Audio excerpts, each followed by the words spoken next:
আমি সেদিন অনেক কষ্ট পেয়েছিলাম, যেদিন তার মুখে শুনেছিলাম সে আমায় ভালোবাসে না। হয়তো এই কথাগুলো শুনে তোমার মনে হতে পারে, হয়তো বা তোমার মনটা ভেঙেও যেতে পারে, কিন্তু বিশ্বাস করো, আমার জীবনে এমন কেউ নেই যে তার জন্য আমার এই কথাগুলো বলতে হবে। তুমি তো আমার প্রিয়তমা। তুমি তো জানো আমি ভয়েস ভিডিও বানাতে অনেক পছন্দ করি, আর এটা তো তুমিও জানো আমার অনেক বড় একটা স্বপ্ন, আমি একদিন অনেক বড় একজন কন্টেন্ট ক্রিয়েটার হব। আর এটা তো তুমিও চাও যে আমার ভয়েসে অন্যরা ভিডিও বানাক, আর আমি এই কারণেই ভিডিও বানাই। এখন আমার ভিডিওতে অন্যরা এসে যদি আজে বাজে কমেন্ট করে, আমি কি করতে পারি বলো? হ্যাঁ, আমি জানি আমার অন্যায়, আমি কেন তাদেরকে রিপ্লাই দিইনি, কিন্তু আমি তো বলছি সরি, আর কখনো এমনটা হবে না। জানো, আজকে তোমাকে কিছু কথা বলতে ইচ্ছা করছে, যেই কথাগুলো তোমাকে কখনোই বলা হয়নি। আমি জানি এই কথাগুলো শুনলে তুমি হয়তোবা কষ্ট পাবে, হয়তোবা কষ্ট নাও পেতে পারো, কিন্তু আমি এটাও জানি তুমি আমাকে কতটা ভালোবাসো। আর এই কারণেই এই কথাগুলো বলাটা অনেক প্রয়োজন। সত্যি কথা বলতে, আমি তোমার সাথে পরিচয় হওয়ার আগে আমি কারোর সাথে রিলেশন করিনি, কিন্তু অনেক মন চাইতো রিলেশন করতে। আর এই কারণেই তোমার নাম্বারটা আমার বড় ভাইয়ের শালা রনির কাছে চাইছিলাম, আর রনি তোমার নাম্বারটা আমাকে দিছিল। হ্যাঁ, তবে তুমি যেটা শুনেছো আমার নামে, যে আমি অনেকগুলো রিলেশন করছি, কিন্তু ওগুলো না রিলেশন ছিল না, ভালোবাসা ছিল না, মজা ছিল বাস।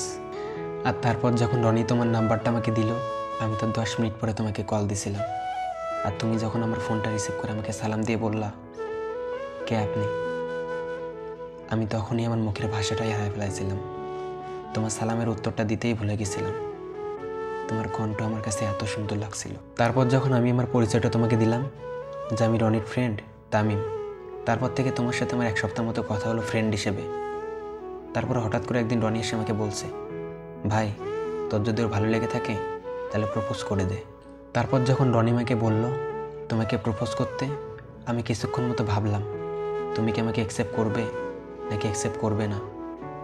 তারপর একটা কথা মনে পড়ল যে কোনো কিছুই কারো জন্য থেমে থাকে না। আর তারপর কোনো কিছু চিন্তা না করেই বলে দিলাম, যা হয় হবে, আই লাভ ইউ, আমি তোমাকে অনেক ভালোবাসি। তুমি তো এই 2টা কথা শোনার পরে তোমার মুখ থেকে আর কথাই বেরোচ্ছিল না, তুমি তো পুরাই অবাক। আর তারপর তুমি আমাকে ওই কথাটা তখনই বলনি, তুমি বলছিলা তোমার টাইম লাগবে। আমি তোমাকে বলছিলাম তোমাকে আমি 2 দিন টাইম দিলাম, ভেবে দেখো কি করবা। আর 2 দিন পরে তুমি যখন আমাকে বললা আই লাভ ইউ টু, আমিও তোমাকে অনেক ভালোবাসি, তখন মনে আমার থেকে খুশি এই দুনিয়াতে মনে আর কেউ ছিল না। কিন্তু এত সব কিছুর ভিতরে না একটা বিষয় কিন্তু অনেক মজার ছিল, কারণ তুমি আমাকে দেখোনি, আমিও তোমাকে দেখিনি। আর তারপর এভাবে আস্তে আস্তে 1 মাস হয়ে গেল আমাদের দুজনের রিলেশনশিপ। অনেক মজা করতাম তোমার সাথে, অনেক কথা বলতে ইচ্ছা করতো তোমার সাথে, কখনো বোরিং ফিল হয়নি কথা বলতে। আর তারপর প্রায় 1 মাসের মাথায় যে আমি তোমার কাছে একটা ছবি চাইছিলাম তোমার, তুমি আমাকে তোমার একটা ছবি দিছিলা, মনে আছে তোমার? কিন্তু আমার কপালটা কি খারাপ জানো, তোমার এই ছবিটা আমার কাছে অনেক প্রিয় ছিল। ওই ছবিটা আমি অনেক যত্ন করে রেখেছিলাম, কিন্তু আমার ফোনের সমস্যার কারণে ওই ছবিটা না আমার কাছ থেকে না ডিলিট হয়ে গেছে। অনেক স্মৃতি ডিলিট হয়ে গেছে আমাদের দুজনের। আর তারপর এভাবেই 1 মাস 2 মাস 3 মাস করতে করতে অনেক দিন প্রায় আমাদের রিলেশন হয়ে গেল, কিন্তু আমাদের দুজনের কখনো দেখা হয়নি এর ভিতরে। আমি তোমাকে তখন বললাম যে আমাদের দুজনে তো দেখা করা উচিত। তখন তুমি আমাকে বললা তুমি যদি আমাকে চুরি করে দেখতে পারো একদিন, তাহলে আমি তোমার সাথে দেখা করব। তারপর আমি একদিন আমার বন্ধু রনিকে বললাম, ভাই আজকে তুই আমাকে ওকে দেখাবি। তারপর আমি রনির সাথে গেলাম তোমাকে দেখতে। তো আমি আসলে কখনোই তোমাদের ওই এলাকায় যাইনি। তো আমি যখন রনির সাথে গেলাম তোমার সাথে দেখা করতে, তখন রনির কাছে আমি জিজ্ঞেস করলাম, ভাই এই এলাকাটার নাম কি? রনি তখন আমাকে বলল যে এলাকাটার নাম ঢাকা রোড লিচু বাগান। আর হ্যাঁ, রনির সাথে তোমার পরিচয়টা কীভাবে সেটাই তো বলা হলো না। রনি আসলে আমার বিয়াই, আমার বড় ভাইয়ের শালা, কিন্তু আমার বিয়াই হলেও বন্ধুর থেকে কোনো অংশেই কম না। তো আমার বন্ধুর গার্লফ্রেন্ড ছিল রিমি, আর রিমির বান্ধবী ছিল আমার প্রিয়তমা রাগিনী। কত মধুর সম্পর্ক, তাই না? অনেক মিস করি দিনগুলো। আর এভাবে আমাদের পরিচয়। তো আমি রনির কাছে সারা জীবন কৃতজ্ঞ থাকবো, কারণ রনির কারণেই আজকে আমি আমার প্রিয়তমাকে পেয়েছি। তো যাই হোক, তোমাদের এলাকায় যাওয়ার পরে তোমাদের বাসার সামনে একটা বাসা ছিল। রনি আমাকে বললো তুই এই বাসার পেছনে দাঁড়া, এখনই তোর রাগিনী আসবে। তো আমি অনেক অপেক্ষায় ছিলাম তোমাকে দেখার জন্য, তোমার জন্য গিফটও নিয়ে গেছিলাম আমি। তো রনির কথা মতো আমি একটা বাসার পেছনে লুকায় থাকলাম তোমাকে দেখার জন্য। তো হঠাৎ করে দেখি রনি আমাকে বলতেছে, ভাই এই দেখ তোর রাগিনী আসতেছে। তো আমি যখন তোমার সামনে দিয়ে দাঁড়ালাম, তুমি তো ভয়তে আমাকে দেখে দৌড় মেরে চলে গেলে বাসার ভিতরে। তো ওই দিন আসলে তুমি আমাকে অনেক বকাঝকা করছিলা, কেন আসলে তোমাকে দেখতে গেছি তোমাকে না বলে। আসলে আমি তো তোমার সাথেই বাজি ধরে গেছিলাম, আর ওই দিন যদি তোমাকে আমি না দেখতে পারতাম তাহলে তোমার আর আমার সাথে কি দেখা হতো? তো তারপর আমি তোমাকে বললাম, আমি তো বাজিতে জিতে গেছি, তোমার সাথে আমার দেখা কবে হবে সেটা বলো। তো তুমি আমাকে বললা 14 এপ্রিল, পয়লা বৈশাখ তোমার সাথে আমার দেখা হবে। সত্যি কথা বলতে তোমার সাথে রিলেশন করার সময় আমি ভাবতাম যে তোমার সাথে বাস ফোনেই কথা বলবো, বিয়ে শাদী করবো না তোমাকে। কারণ এভাবেই অনেক মানুষের রিলেশন করে, আবার ভেঙেও যায়।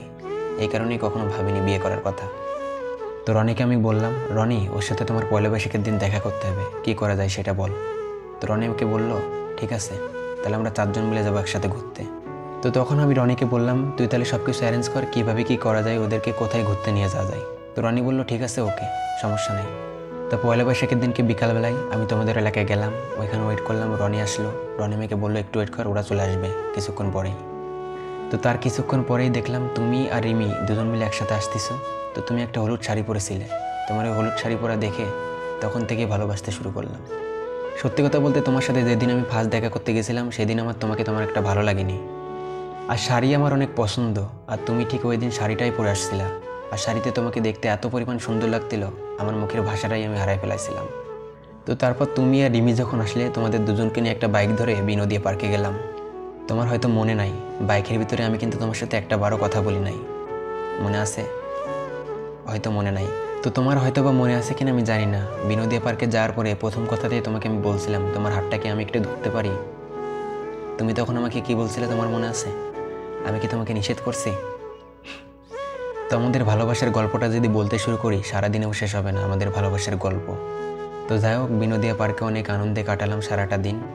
তারপর তোমাকে বাসায় দেওয়ার পরে আমিও বাসায় চলে আসলাম। ওই দিন আসলে আমি এত পরিমাণে খুশি হয়েছিলাম, আমার লাইফে এর আগে আমি কখনোই এত খুশি হই নাই। তো এভাবে আস্তে আস্তে কেটে গেল আমাদের লাইফের প্রায় 3টা বছর রিলেশনের। এর ভিতরেও আমাদের অনেকবার ঝগড়া হয়েছে, ব্রেকআপ হয়েছে, ঝগড়া হয়েছে, ব্রেকআপ হয়েছে, কিন্তু কেউ কখনো কাউকে ছেড়ে যায় নাই। তো তারপর তুমি একদিন আমাকে বললা যে আমরা যেভাবে ঝগড়া করি আমাদের তাড়াতাড়ি বিয়ে করে নিতে হবে, তা নাহলে আমাদের কখন ব্রেকআপ হয়ে যাবে বলা যায় না। তো আমিও তখন বললাম তোমাকে, তাহলে তুমি রিমির সাথে কথা বলো, আমি রনির সাথে কথা বলছি, দেখি কি করা যায়। তো আমি আর কি এই বিষয়টা রনির সাথে বলার পরে রনি আমাকে বললো, ঠিক আছে তাহলে আমরা 4 জন মিলে একসাথে বিয়ে করব। তো আমাদের বিয়ের বিষয়টা পুরোপুরি ফাইনাল হয়ে গেল, আমরা 4 জন মিলে একসাথে বিয়ে করার জন্য রেডি।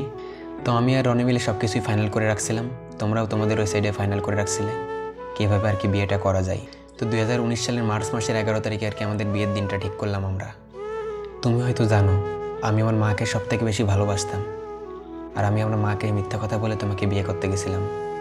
আর আমিও জানি আমার জন্য তুমিও তোমার লাইফে অনেক কিছু স্যাক্রিফাইস করছো, কিন্তু স্যাক্রিফাইস করলেও তুমি আমাকে পাইছো, আর আমিও তোমাকে পাইছি।